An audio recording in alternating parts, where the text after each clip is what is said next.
Είμαστε η Dating Greece. Η ομάδα μας αποτελείται από περίπου 100 άτομα από όλη την Ελλάδα.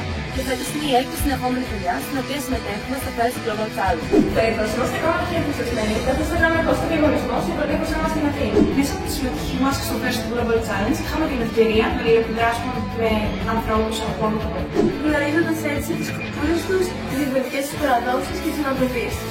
Εκτός αυτού όμως, καταφέραμε και βρήκαμε λύσεις στα προβλήματα που μας απασχολούν μέσω από το πιο χρήσιμο εργαλείο μας, το STEM.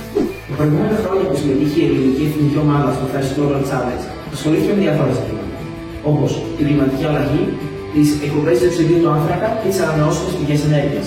Δουλεύοντας στα κτίρια του STEM, ενισχύουμε τις δεξιότητές μας στη μηχανική και προγραμματισμό, αλλά και τις ίδιες δεξιότητές μας και ένα στοιχεία για την εφημερικιά μιας λειτουργικής ομάδας. Είμαστε πολύ ενθουσιασμένοι που θα συμμετέχουμε στο First Global Challenge 2024, καθώς η φετινή θεματική διαγωνισμού Feeding the Future μας επιτρέπει να μειώσουμε το πρόβλημα της έλλειψης φαγητού και να το κάνουμε προσβάσιμο σε όλους.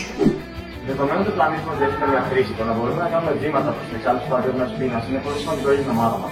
Εκατομμύρια άνθρωποι πεθαίνουν από την πείνα. Γι' αυτό το καιρό πρέπει να αντιμετωπιστεί άμεσα. Γι' αυτό είμαστε έτοιμοι για τη φετινή πρόκληση και είμαστε στην ευχάριστη θέση να πετύχουμε όλους τους προσωπικούς και παγκόσμιους στόχους μας. Σας περιμένουμε στην Αθήνα.